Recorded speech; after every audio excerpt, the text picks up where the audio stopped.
متقون جو لوگ ہیں، یعنی ایمان میں کامل اور تقوی و پرہیزگاری میں کامل ہو کر جو اللہ رب العالمین عز و جل کی طرف متوجہ ہوئے، ان کے بارے میں فرمایا ہے کہ یہ لوگ اللہ کے اولیاء ہیں، اور ان کی شان یہ بیان فرمائی ہے کہ لا خوف علیہم ولا هم يحزنون، کہ ان پر کوئی خوف نہیں اور وہ غمگین نہ ہوں گے۔ تو ان کی پہچان الذین آمنوا وکانوا یتقون، اور ان کی شان لا خوف علیہم ولا هم يحزنون، ان کی پہچان یہ ہے اور دنیا و آخرت میں ان کی شان یہ ہے، انہیں کو کہا جاتا ہے اولیاء اللہ، جس کا مطلب یہ ہوا کہ کوئی کسی کے کہہ دینے سے ولی نہیں ہو جاتا، کوئی اس کے حلقہ احباب کی جانب سے ولی مشہور کیے جانے سے ولی نہیں ہو جاتا، بلکہ قرآن و حدیث نے ان کی پہچان بھی بیان کی ہے اور ان کی شان بھی بیان کی ہے۔ ہم لوگوں میں یہ مصیبت سرایت کر چکی ہے فی زمانہ کہ ہم پہچان کو چھوڑ دیتے ہیں، صرف شان کو لے لیتے ہیں، جس کی وجہ سے جو فاسق و فاجر اور بے دین اور شریعت و سنت کے بے بہرا لوگ ہیں، عوام ان کے کبھی کپڑوں کو دیکھ کر، ان کے کپڑوں کی بناوٹ ایسی ہوتی ہے کہتے ہیں کہ یہ ولی ہے، کبھی ان کے مخصوص انداز میں چھونے کو دیکھ کر کہہ دیتے ہیں یار یہ ولی ہے، کبھی ان کے مخصوص حلقہ احباب کی تعداد کو دیکھ کر لوگ کہہ بیٹھتے ہیں کہ یہ ولی ہے۔ یہ چیزیں ولایت کی پہچان نہیں ہیں۔ کبھی ان کی شعبے بازیوں کو اور ان کی نظر بندیوں کے نتیجے میں جو کچھ لوگوں کو دکھائی دیتا ہے، اس کی وجہ سے کہہ بیٹھتے ہیں کہ یہ اللہ کا ولی ہے۔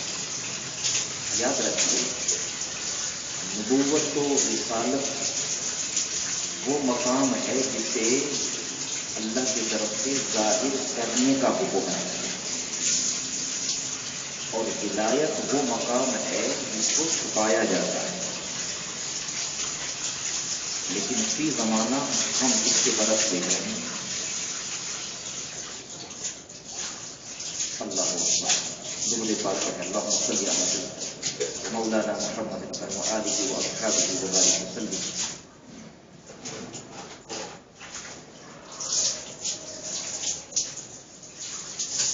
ماہ مبارک رجب المرجب، بہت سارے اہل اللہ مقربین اور صالحین، جن میں بڑے بڑے صحابہ بھی ہیں رضی اللہ عنہم اجمعین، سلاطین اسلام بھی ہیں علیہم الرحمۃ والرضوان، بڑے بڑے اولیاء کاملین، علماء ربانیین اور شیوخ اسلام و مشائخ اعظام بھی ہیں، اور اہل بیت اطہار بھی ہیں، ائمہ مجتہدین بھی ہیں۔ بکثرت ماہ رجب المرجب میں جن کی تواریخ وصال آتی ہے. شاید ہی کوئی تاریخ ماہ رجب کی ایسی ہو کہ جس میں کسی بڑی عظیم ہستی کا وصال یا شہادت نہ ہوئی ہو. یکم رجب سے لے کر آخری رجب تک بعض تاریخوں میں کئی اہل اللہ اور اولیاء اللہ ان کی تواریخ وصال ہے. ابھی جو کل 5 رجب گزری نا، حضرت علی مرتضیٰ شیر خدا رضی اللہ تبارک و تعالی عنہ کے تلمیذ، شاگرد، مرید اور خلیفہ حضرت سیدنا امام حسن بصری رضی اللہ تعالیٰ عنہ کا یوم وصال تھا، جو سلسلہ عالیہ چشتیہ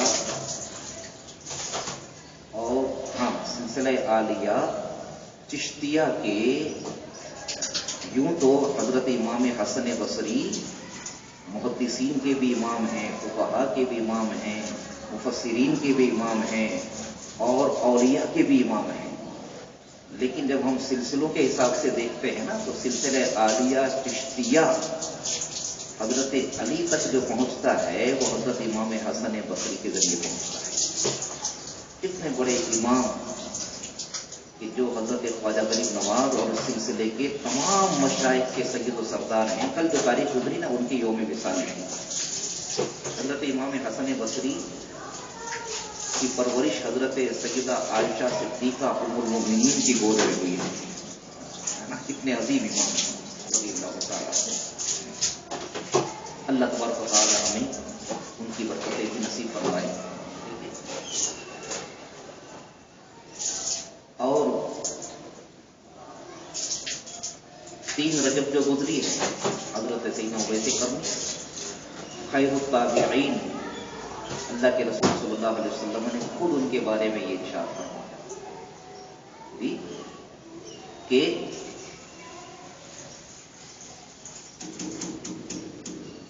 ان خیر التابعین رجل یقال له اویس القرنی،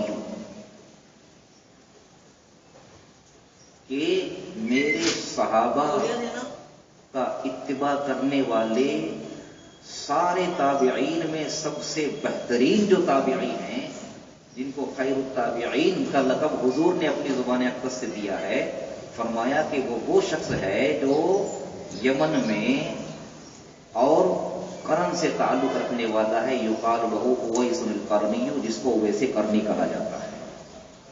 ان کی تاریخ وصال کی 3 رجب. اور حضرت سیدنا امام الائمہ سراج الامہ کاشف الغمہ امام اعظم سیدنا ابو حنیفہ رضی اللہ تبارک و تعالی عنہ، جن کے بارے میں حضور سید عالم صلی اللہ علیہ وسلم نے یہ فرمایا کہ علم، ایمان اور دین اگر آسمانوں کی بلندیوں میں ثریا ستارے جو سب سے بلند ہے، علم، دین اور ایمان اگر وہاں بھی پہنچ جائے نا، تو فارس کے اشخاص اور جوانوں میں سے ایک شخص ایسا ہے کہ وہ وہاں سے بھی حاصل کر لے گا. محدثین نے فرمایا کہ اللہ کے رسول صلی اللہ علیہ وسلم کے اس حدیث شریف کے مصداق حضرت سیدنا امام اعظم حنیفہ ہیں. ان کی تاریخ وصال میں 2 قول ہیں، شعبان معظم اور ایک جو ہے رجب المرجب کی 4 تاریخ جو 2 دن پہلے گزری ہے. اور اسی طرح ہر تاریخ میں بڑے بڑے اکابرین اولیاء کرام. اور آج جو 6 رجب المرجب ہے، یہ حضرت سیدنا خواجہ غریب نواز معین الدین چشتی حسن سنجری اجمیری سلطان الہند ولی الہند سلطان الاولیاء رضی اللہ تبارک و تعالی عنہ کی تاریخ وصال ہے. آپ کی ولادت باسعادت سن 534 ہجری، 535 ہجری یا 537 ہجری، تینوں مختلف اقوال ہیں. ان سنوں میں سے کسی سن میں ہوئی ہے، سنجر میں. اور آپ کے والد ماجد حضرت سیدنا شیخ سید غیاث الدین حسن، وہ بھی کامل اولیاء اور صالحین میں سے.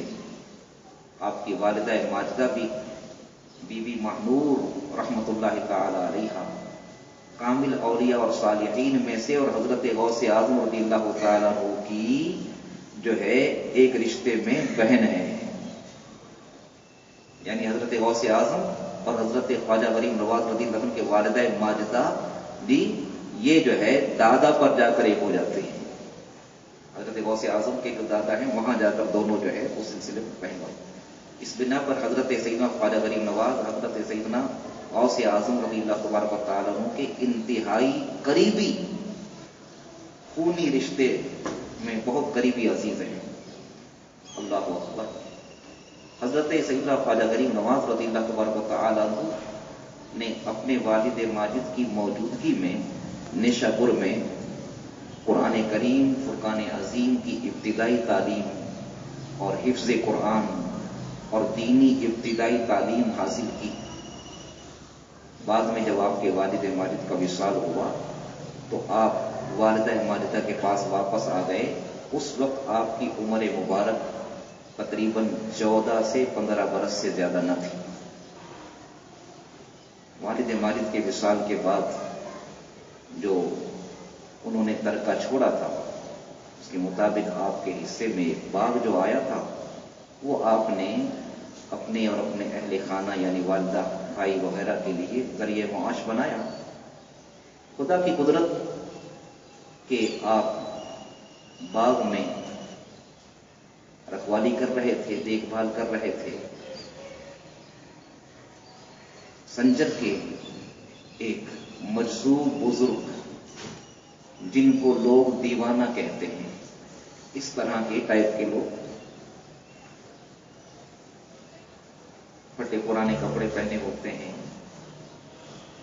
تھیلا جو ہے وہ کپڑے کا یا چمڑے کا وہ لٹکایا ہوا ہے، اس میں کچھ خشک ٹکڑے روٹی کے، کچھ اس میں کھل کے ٹکڑے، اس طرح کی چیزیں پڑی ہوئی ہیں.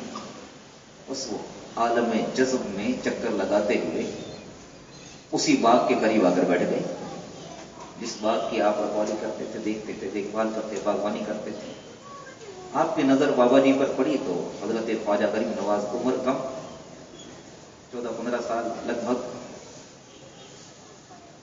یہ بچپن ہی سے اللہ رب العالمین عز و جل نے آپ کے اندر طبعی اعتبار سے یہ صفت پیدا فرمائی تھی کہ کسی کو کھلا پلا کر بڑے خوش ہوتے تھے.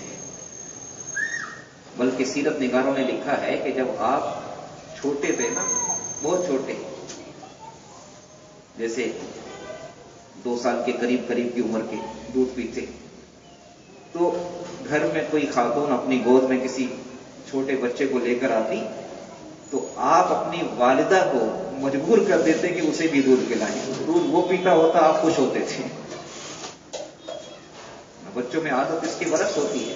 یہ طبعی اعتبار سے اللہ رب العالمین نے آپ کے اندر ایک سخاوت کی صفت پیدا فرمائی ہے. مطلب کیا کہ پیدائشی غریب نوازی کی صفت لے کر پیدا ہوئے ہیں. اللہ اکبر. جن کو اللہ تبارک و تعالی نوازنا، اللہ تعالیٰ کی طرف سے نوازنا ہوتا ہے، ان کو اللہ رب العالمین پیدائشی طور پر کچھ صفات عطا فرماتا ہے جن پر ان کی تربیت ہوتی ہے. حضرت خواجہ غریب نواز رضی اللہ تبارک و تعالیٰ عنہ اپنی اس عادت کے مطابق جب ان بزرگوں پر نظر پڑی، پھٹے پرانے کپڑے ہیں، تھیلا ڈالا ہوا ہے، دھوپ میں بیٹھے ہوئے ہیں، اپنی مستی میں ہیں، جذب کی کیفیت میں ہیں، حضرت خواجہ صاحب نے اپنے باغ کے انگوروں والے حصے کا جائزہ لیا جہاں سے بہترین اور عمدہ اور خوبصورت ترین انگور تھے. بڑی محبت اور عقیدت کے ساتھ آپ نے وہ انگور توڑے، انگور کے 1-2 خوشے لیے اور ادب و احترام کے ساتھ سلام کر کے بزرگوں کی بارگاہ میں پیش کر دیا. تناول وہ فرما رہے تھے، خوش آپ ہو رہے تھے اپنی عادت کے مطابق. اللہ اکبر. جب وہ انگور تناول فرما چکے تو انہوں نے بھی جو ہے جو ان کے پاس ظاہری اعتبار سے تھا اس کے اعتبار سے اپنے تھیلے کے اندر ہاتھ ڈالا، کھل کا ٹکڑا آیا یا روٹی کا خشک ٹکڑا آیا، جو بھی آیا نکال کر حضرت خواجہ صاحب کے کہا کہ بیٹا منہ کھولو، ان کے منہ میں ڈال دیا۔ وہ ٹکڑا بزرگوں کے دست مبارک سے آپ کے دہن مبارک میں کیا پہنچا، وہ بزرگ تو چلے گئے لیکن آپ کی کیفیت جو ہے بدل گئی۔ وہ کیفیت کیا بدلی کہ دنیا سے آپ کا دل اچاٹ ہو گیا، اور پھر آپ نے جو ہے دوبارہ سے طلب علم میں اپنے آپ کو مصروف کر دیا۔ اس سے پہلے تو فقط ناظرہ اور حفظ قرآن عظیم اور ابتدائی تعلیم جو اس زمانے میں مسلمانوں کے ہر گھر میں ہر بچے کو دی جاتی تھی، اس کے بغیر کوئی نہیں رہتا تھا۔ جیسے کہ ہمارے ہاں کہتے ہیں نا کم سے کم میٹرک تو کر لیا ہوتا ہے نا، ان زمانوں میں ابتدائی تعلیم جو دین کے ضروری امور تھے کہ کچھ نہ بھی پڑھے آگے عالم فاضل نہ بھی بنے تو کم سے کم اتنی تعلیم تو ہونا کہ اپنے دین ایمان اور عقیدے کی حفاظت کر سکے، اور شریعت میں جو امور اس پر فرض اور واجب کیے گئے ہیں ان کی صحیح طریقے سے ادائیگی کر سکے۔ اتنی تعلیم تو ہر ایک کے لیے ضروری تھی۔ یہ آپ نے 14-15 برس کی عمر میں نیشا پور میں حاصل کر لی تھی، لیکن اب جب آپ کے دین کی دنیا جو ہے بدلی تو پھر سے آپ نے والدہ ماجدہ سے اجازت لے کر اصول علم دین کے سلسلے کے ساتھ اپنے آپ کو جوڑا۔ پہلے نیشا پور اور اب جو ہے آپ بخارا چلے گئے، بخارا سمرقند کی طرف چلے گئے، اور وہاں آپ نے وقت کے اکابرین علماء فضلاء سے علم دین حاصل کیا، یہاں تک کہ سند فراغت حاصل کر لی۔ والدہ ماجدہ کا بھی کچھ سالوں کے بعد وصال ہوا تو ایک قسم کے آزاد ہو گئے۔ اللہ اکبر۔ اور ہمیشہ سے جیسے ہمارے مشائخ اور بزرگان دین کا طریقہ یہ ہوتا ہے کہ پہلے وہ ظاہری علم شرع اور احکام شرعیہ، کتاب و سنت اور فقہ اسلامی کے تمام و کمال علوم میں مہارت حاصل کرتے ہیں، اس کے بعد جس کو ہم معرفت کہتے ہیں، راہ خداوندی کہتے ہیں، پھر اس طرف قدم بڑھاتے ہیں۔ اب تو یہ ہے نا کہ جس کو دیکھو بس کچھ سمجھے سمجھائے بغیر جو ہے نا حضرت مرید کر لو، حضرت مرید کر لو۔ پہلے یہ سب ایسا نہیں ہوتا تھا۔ پہلے جو ہے وہ کیا نام ہے کہ پیر ہونا تو بہت ہی دور کی بات تھی، مرید ہونے کے لیے بھی بڑی کڑی شرائط ہوتی تھی، کتنے مرحلوں سے گزارا جاتا تھا، پھر کہیں جا کر جو ہے نا وہ قبول کی جاتی تھی، اس کی ارادت کو مرید ہونا قبول کیا جاتا تھا۔ حضرت خواجہ غریب نواز رضی اللہ تبارک و تعالیٰ عنہ جو ظاہری احکام شرعیہ، کتاب اللہ، سنت رسول اللہ صلی اللہ علیہ وسلم اور فقہ اسلامی جی، ان میں مہارت تامہ جب آپ نے حاصل کر لی تو اب آپ اٹھ کھڑے ہوئے کہ کوئی شیخ کامل ہو جب روحانی منزلیں طے کراتے ہیں جی۔ اس لیے کہ آپ جانتے تھے مشائخ کرام کے اس فرمان کو کہ من لا شیخہ فشیخہ الشیطان، جس کا کوئی شیخ نہیں ہوتا، جس کو کوئی طریقت اور روحانیت کا راستہ بتانے والا نہیں ہوتا، پھر وہ شیطان کے پیچھے چلتا ہے، شیطان اس کی رہنمائی کرتا ہے، شیطان پھر اس کی رہنمائی حق کی طرف نہیں کرتا، باطل کی طرف کرتا ہے۔ اس لیے آپ نے ضروری جانا اس بات۔ ابھی ہے نا ایک طبقہ ہمارے ہاں لوگوں میں ایسا کہ نہیں کوئی ضرورت نہیں ہوتی، پیری مریدی ہو جائے، ایسا ہی ہے۔ ہاں یہ ہم کہتے ہیں کہ ہر ایک کے ہاتھ میں نہیں، لیکن بے پیرا رہ کر بھی ہو گئے تو پھر شیطان تمہارا مقتدا ہوگا۔ اللہ فرماتا ہے قرآن حکیم میں 15ویں پارے میں، یوم ندعو کل اناس بامامہم، یوم ندعو کل اناس بامامہم جی۔ مختلف تفسیریں ہیں جن میں سے ایک یہ بھی ہے کہ اللہ فرماتا ہے کہ اس دن یعنی قیامت کے دن ندعو کل اناس، ہم جو ہے تمام لوگوں کو پکاریں گے، دعوت دیں گے اور بلائیں گے، بامامہم، اس کے پیشوا اور مقتدا کے ساتھ۔ تو دنیا میں جس کا جو پیشوا ہوگا اس کے ساتھ بلایا جائے گا، جو عباد الرحمان کے ساتھ اپنے آپ کو جوڑے بیٹھا ہے، اہل اللہ کے ساتھ جس نے ان کے دامن کے ساتھ اپنے آپ کو وابستہ کر لیا، ان کو ان اہل اللہ کے ساتھ پکارا جائے گا۔ غوث اعظم والو ادھر آ جاؤ، خواجہ غریب نواز والو ادھر آ جاؤ، امام احمد رضا والو ادھر آ جاؤ، حضور تاج الشریعہ والو ادھر آ جاؤ، وغیرہ وغیرہ پکارا جائے گا۔ اور جنہوں نے ان اولیاء کرام کے دامن مبارک سے اپنے آپ کو نہ جوڑا فشیخ شیطان، اس کو پھر جو ہے جس کی وہ پیروی کرتا رہا ہے اسی کے ساتھ بلایا جائے گا، پکارا جائے گا۔ اللہ تبارک و تعالی ہمارا حشر و نصر ان پیاروں کے ساتھ فرمائے جن کے ہاتھوں میں ہمارا ہاتھ ہے۔ آمین تو کہہ دو بھائی، اللہم صلی وسلم علیہ۔ یہ اپنے آپ کو جیسے جو ہے ظاہری اعتبار سے فسق و فجور اور احکام شرعیہ اور ضروریات دینیہ کی مخالفت میں پڑنے سے بچانے کے لیے جس طرح کسی باکمال ظاہری علوم شرعیہ رکھنے والے استاذ کا دامن پکڑنا ضروری ہے نا، اسی طرح اس راہ طریقت اور روحانیت میں جو ہے شیطان کے چنگل میں پھنسنے سے بچنے کے لیے ضروری ہے کسی کامل شیخ کا دامن تھاما جائے۔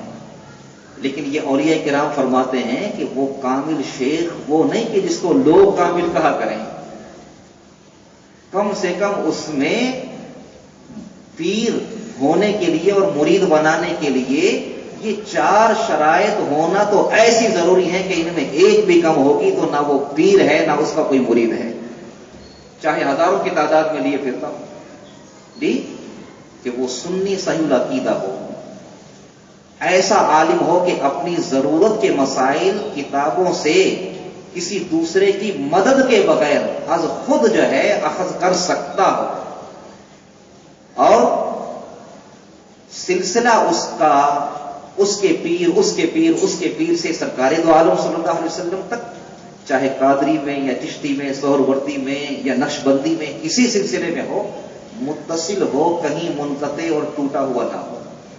اسی طرح جنہوں نے اس کو اجازت و خلافت عطا فرمائی ہے کہ وہ آگے جو ہے بیعت کرے، وہ بھی سلسلہ اسی طرح سے بالکل متصلاً حضور صلی اللہ علیہ وسلم تک پہنچتا ہو کہ درمیان میں کہیں انقطاع نہ ہو۔